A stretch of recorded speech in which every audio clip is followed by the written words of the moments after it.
8 months ago, Brandon Bussi was sitting in a car somewhere on Interstate 95, 10 hours into a drive from South Florida to North Carolina, about to start a season in the minor leagues. Last night, he stood in the crease at T-Mobile Arena in Las Vegas, stopped every single shot the Vegas Golden Knights fired at him, and won the Carolina Hurricanes the Stanley Cup. 22 saves, 0 goals allowed. A franchise's 20-year wait ended by a goalie who had never played a single NHL game before this season even began. So how does a guy go from a waiver wire afterthought to a Stanley Cup champion in less than a year? It starts with a goalie nobody drafted and a phone call he wasn't expecting. Brandon Bussi went undrafted out of Western Michigan University, which in hockey terms is about as close to invisible as a goaltender can get. He spent years grinding through the Boston Bruins system, bouncing between the Maine Mariners in the EHL and the Providence Bruins in the AHL, the kind of long bus rides and small-town rinks that define a career nobody's watching. By the time the Bruins moved on from him, he signed last summer with the two-time defending champion Florida Panthers. But even there, he was buried on the depth chart behind Sergei Bobrovsky and Daniil Tarasov as the third-string option. Bussi lasted about 3 weeks in Panthers training camp before Florida decided to send him down to their AHL affiliate in Charlotte. For most goalies, that's the story. A roster filler who gets shuffled around the minor leagues until the league quietly forgets about him. But the Carolina Hurricanes were watching closely. Their starting goaltender Frederik Andersen had a long injury history, and their backup Pyotr Kochetkov was dealing with a lower body issue that everyone in the organization feared could linger. On October 5th, with the season about to begin, Carolina claimed Bussi off waivers as insurance. Bussi and his fiancée Mary Raklowski were 10 hours into that drive from South Florida toward North Carolina when his agent called with the news. The next thing you know, the following day, I'm in Raleigh and I'm on the opening night roster, Bussi said. It's crazy. Therefore, instead of reporting to Charlotte, Bussi was suddenly standing in an NHL locker room in Raleigh, with a roster spot on a Stanley Cup contender. What happened next turned a depth move into one of the wildest stories of the season. Bussi made his NHL debut on October 14th in a 5-1 win over San Jose, and he simply didn't stop winning. He won his first 2 starts, took his only loss of the early season against Dallas on October 25th, and then went on an absolute tear. By December 11th, in just his 11th career game, Bussi became the fastest goalie in NHL history to reach 10 wins. Kochetkov's lower body injury turned out to require season-ending surgery, just as Carolina had feared, and with Andersen's effectiveness declining at age 36, the crease in Raleigh suddenly belonged to a guy who months earlier had been ticketed for the minor leagues. By the time the regular season wrapped, Bussi had a record of 23 wins and 3 losses with 2 shutouts. And the Hurricanes rewarded him with a 3-year, $5.7 million extension through the 2028-29 season. A journeyman with 1 career win in October had become Carolina's guy in goal heading into the playoffs. But the regular season is one thing. The Stanley Cup final is an entirely different mountain, and that's where Bussi's story almost took a turn nobody wanted. Heading into Game 1 against Vegas, Hurricanes coach Rod Brind'Amour openly admitted relief that Carolina hadn't needed to lean on Bussi too heavily yet, a sign of just how unproven this rookie still was on the league's biggest stage. However, in Game 3, with Carolina trailing 4-0, Bussi was thrown into the fire at the second intermission. He stopped 18 of the 19 shots he faced the rest of the way, sparking a stirring comeback. The only goal that got past him was a freak bounce off the end boards in double overtime that Bussi inadvertently kicked into his own net, the eventual Golden Knights game winner. It was the kind of moment that could break a young goalie's confidence completely. Instead, it set up the masterpiece. Game 6 arrived with Carolina 1 win away from their first Stanley Cup since 2006, and Bussi was the man between the pipes for the biggest game of his life. From the opening minutes, Vegas threw everything they had at him.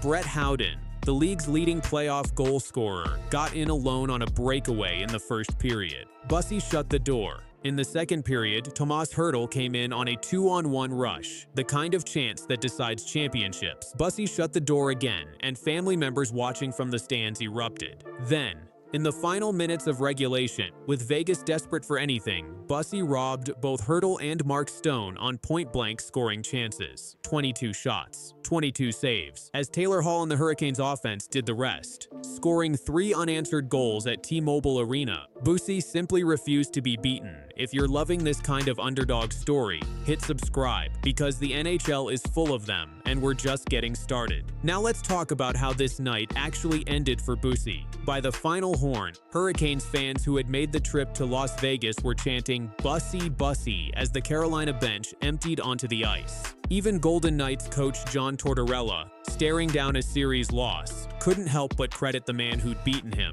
Their goalie gives them a really good opportunity in the second part of the series to give them the opportunity to win the Stanley Cup. Tortorella said afterward, a backhanded compliment that was really no compliment at all. It was Bussi's 3rd career shutout, and easily the biggest. After the game, Bussi admitted he was still processing what had just happened. "To be honest, I'm feeling a little numb right now," he said. "I'm sure I'm going to crash at some point, but I haven't yet." 8 months ago, Brandon Bussi was an afterthought on a drive to the minor leagues. Today, his name is going on the Stanley Cup forever, alongside legends like Carolina captain Jordan Staal, who just became the oldest Conn Smythe Trophy winner in NHL history at 37. The journeyman label is gone for good. So what do you think? Was Bussi the most unlikely Stanley Cup hero in recent memory, or have we just been sleeping on him all season? Let me know in the comments. And if you want to see how Carolina's 20-year championship drought finally ended, that full breakdown is on your screen right now. Subscribe for more, and I'll see you in the next one. For 3 straight games in Raleigh, North Carolina, the same 2 words rained down from the stands every time Carter Hart touched the puck. No means no. Thousands of Carolina Hurricanes fans chanting in unison inside the Lenovo Center, all of it aimed at the man standing in the Vegas Golden Knights goal crease. For most of this Stanley Cup final, Hart said nothing. He kept his mask down and let the noise wash over him. But on Saturday, one day before the most important game of his career, he finally answered. And what he said tells you everything about where this story now stands. To understand why an entire arena turned on one goaltender, you have to go back to the summer of 2018. Carter Hart was once one of the brightest young goaltenders in the National Hockey League.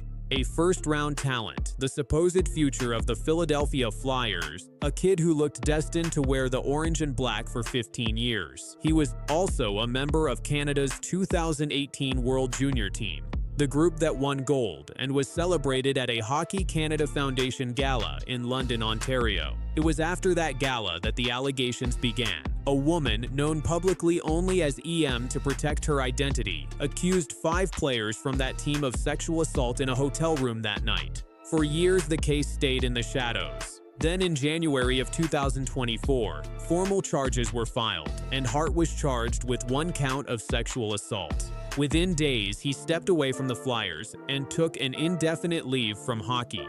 4 of his former teammates, Michael McLeod, Cal Foote, Dylan Dube, and Alex Formenton, were charged as well. The case became one of the most closely watched legal stories in the history of Canadian sport. The trial unfolded in London, Ontario last summer, and the entire hockey world watched. The proceedings were tense, detailed, and deeply uncomfortable for everyone involved.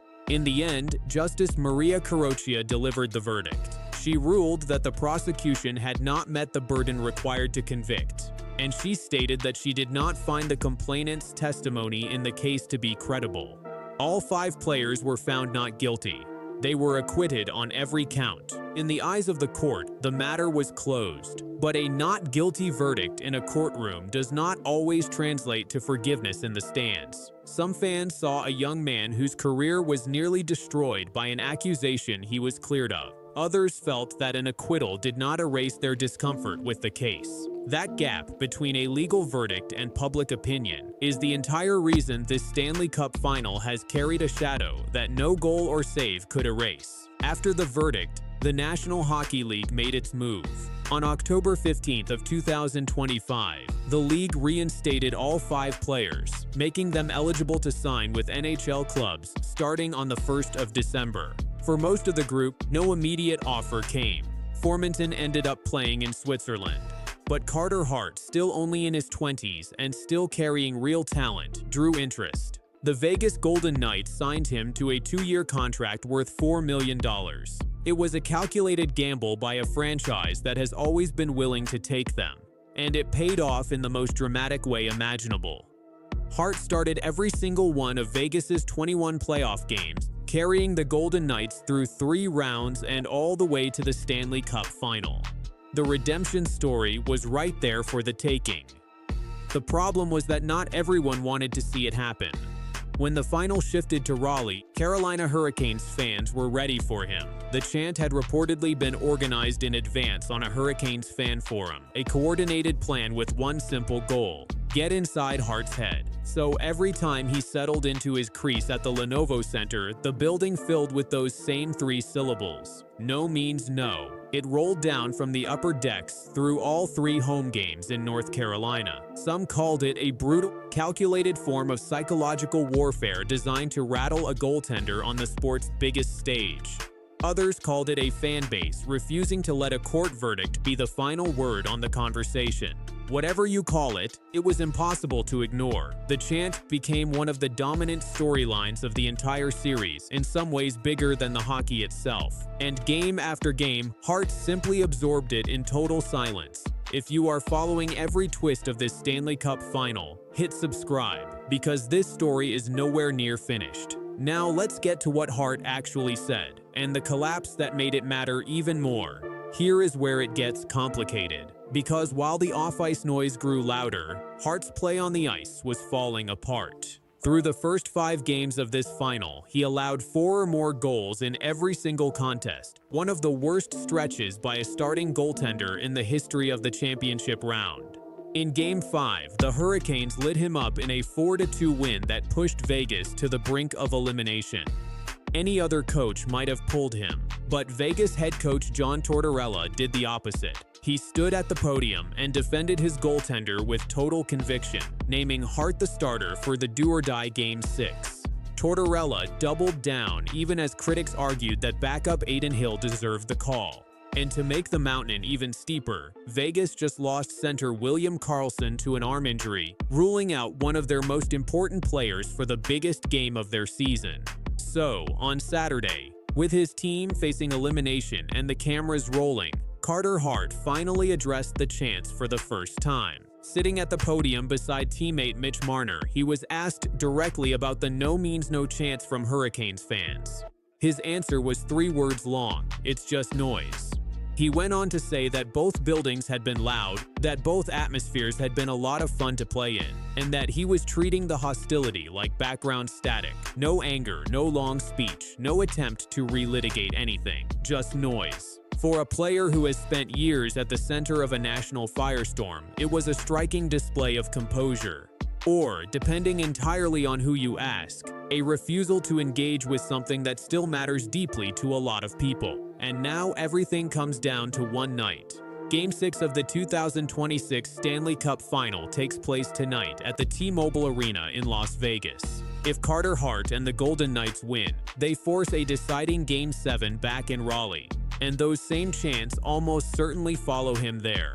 If they lose, the Carolina Hurricanes lift the Stanley Cup for the first time in 20 years, and Hart's season ends under the weight of those same 2 words. One way or another, this is the night the most polarizing story in hockey reaches its breaking point. So, what do you think? Is this fair pressure on a man the court's cleared, or a fan base exercising its right to be heard? Tell me in the comments, and if you want the full breakdown of the Hockey Canada trial that started it all, that video is on your screen right now. Subscribe, and I'll see you in the next one. Right now, in the middle of the biggest series of his career, one Vegas Golden Knights player just broke a record that's never been touched in the franchise's entire history. Not Mark Stone, not Jonathan Marchessault, not even Jack Eichel, Brett Howden. The guy most casual fans couldn't pick out of a lineup at the start of this postseason now has more playoff goals in a single year than any Golden Knight ever has. And he did it while his team is fighting for its life in the Stanley Cup Final. This is the story of how a player nobody was talking about quietly became the most important name on a cup contender. Let's start with who Brett Howden actually is, because most people watching this have probably heard his name 100 times without really knowing his story. Howden was a first-round pick by the New York Rangers back in 2016, the kind of prospect scouts loved for his size, his hockey IQ, and his ability to play in every situation. But in New York, he never quite broke out. He was a solid third or fourth line center, a guy you'd describe as reliable, dependable, the kind of player who does a lot of the dirty work that never shows up on a highlight reel. Then came the trade that changed everything. Howden was sent to Vegas as part of a package, and almost overnight, his career found a new gear. Vegas has built its entire identity around depth scoring. Their philosophy is simple. Every line should be able to hurt you, not just the top one. And Howden, more than maybe any other player on the roster, has become the living embodiment of that philosophy. Now picture the start of this year's playoffs. Vegas opens the postseason, and Howden starts doing something he's never done before at this level. He's not just chipping in a goal here and there, he's scoring in bunches. A goal in the first round against a team that was supposed to shut his line down completely. Then another. And another. By the time Vegas wrapped up their first round series, Howden already had more goals than some entire teams managed in the same round. And here's the part that should have gotten more attention. This wasn't garbage time scoring, the kind you get when a series is already decided and the other team has packed it in. These were momentum shifting, series-altering goals, scored when the games were still up for grabs. The second round is where things really took off. Vegas faced a Colorado team that had just won the President's Trophy for having the best record in the entire league all season long. On paper, this was supposed to be a David versus Goliath matchup, and a lot of analysts picked Colorado to roll through. But Howden had other plans. Picture the scene. Vegas is on the road. The building is loud. The Avalanche fans are sensing blood after a late coaching change had Vegas looking shaky heading into the series. And then Howden scores.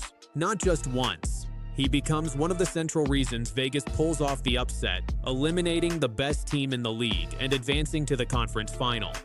At this point, people inside the league started noticing.